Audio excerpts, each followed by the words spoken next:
सभी को राम राम। बहुत ही इंपॉर्टेंट अपडेट बता रहे हैं यहाँ पे कि अब डेटा आने वाला है। आज से लेकर देखिएगा 48 घंटे तक डेटा आता रहेगा। मतलब आज से स्टार्टिंग होगी, 48 घंटे तक डेटा आता रहेगा। और आप ये समझो, क्योंकि सबसे इंपॉर्टेंट यही है, आप ये समझो कि अब जो डेटा आएगा वो सीधा देखिएगा फेड के लिए अच्छी बात नहीं होगी।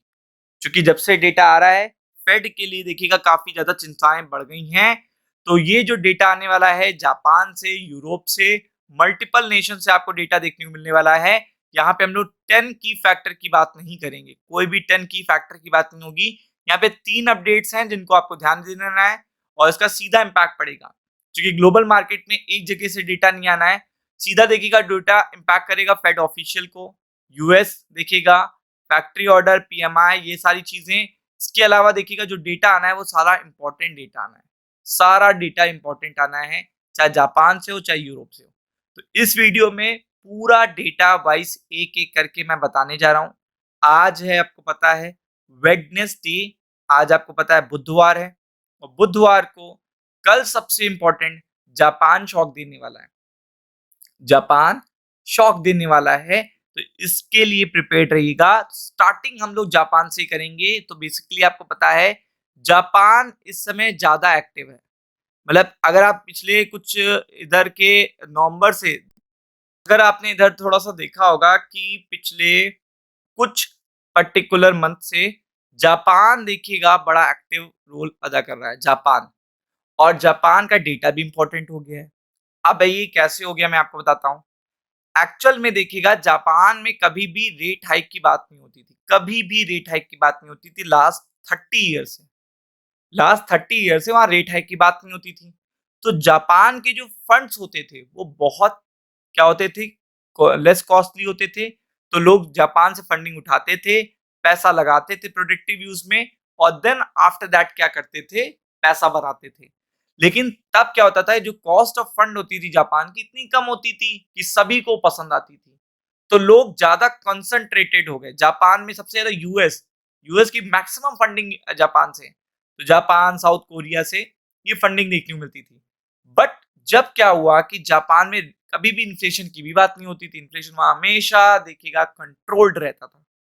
लेकिन अभी हाल फिलहाल में जापान में क्या हुआ, इन्फ्लेशन का जो पीक बनना शुरू हुआ, तब यहाँ पे 0.25, 0.50, 0.75 तक, जो 30 साल में इतने कभी रेट हाइक नहीं देखने को मिले, इतना रेट कभी नहीं देखने को मिला, वो कर दिया गया। इसके बाद से देखिएगा कई बार जापान की वजह से जब न्यूज आती है, उनके बैंक ऑफ जापान की कोई मीटिंग है, तो मार्केट गिरने लगते हैं। क्यों? क्योंकि इससे यूएस को सीधा दिक्कत आती है, तो यूएस के बाजार गिरते हैं, तो सब पे असर पड़ता है। तो बेसिकली जापान इसीलिए एक्टिव है। जापान के लिए देखिएगा कल के लिए जो सबसे बड़ी न्यूज है कि उनके बैंक ऑफ जापान की मॉनेटरी पॉलिसी की मीटिंग के मिनट आने हैं। अब इसमें आपको पता है कि वॉर अभी तक तो रुका नहीं है, इन्फ्लेशन बढ़ेगा ही, और उन्होंने 2% का टारगेट रखा है, इन्फ्लेशन ज्यादा उससे जा रहा है, उनके एस्टिमेट से ज्यादा जा रहा है। तो ये चीज देखिएगा आगे के लिए इंडिकेट कर सकती है कि हम स्ट्रिक्ट करेंगे पॉलिसी को, या एक तक ले जाएंगे, रेट को एक तक ले जाएंगे। और अगर ये कोई भी हिंट कल दे देते हैं, ऐसा कोई भी हिंट दे देते हैं ये, तो आप ये समझ लेना मार्केट धड़ाम हो जाएंगे। और जापान का मार्केट तो 1000, 2000, 3000 तक टूटता है। मतलब जब भी बैंक ऑफ जापान की मीटिंग आती है तो मोमेंटम 1000 पॉइंट से 3000 पॉइंट के बीच का रहता है। अच्छी अपडेट तो देखिएगा आप एक्सपेक्ट नहीं करो, क्योंकि यहाँ पे बैंक ऑफ जापान के लिए तो कोई डेटा ही नहीं अच्छा आ रहा है, सारा डेटा खराब आ रहा है, ना वॉर रुक रहा है। क्योंकि अगर आप क्रूड ऑयल के प्राइस देखोगे तो वो तो तभी कम होंगे ना जब स्ट्रेट ऑफ हॉर्मुज खुलेगा, वो खुल नहीं रहा है, तो सीज फायर का भी क्या फायदा। तो ये डेटा बहुत इंपॉर्टेंट है कल के लिए। आई गेस आप जान समझ गए होगे।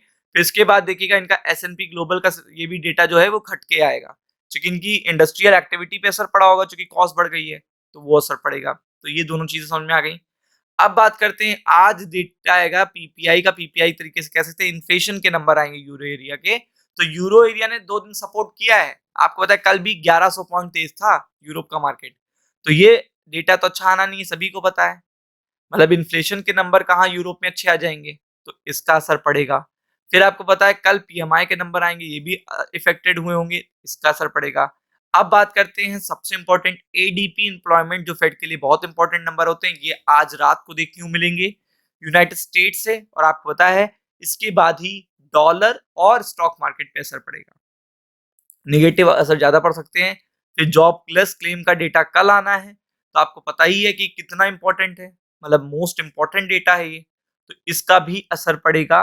और ये सारा डेटा खराब आने वाला है, क्योंकि यूएस में इकोनॉमी में कुछ अच्छा चल नहीं रहा है। तो be prepared for it. Ram Ram.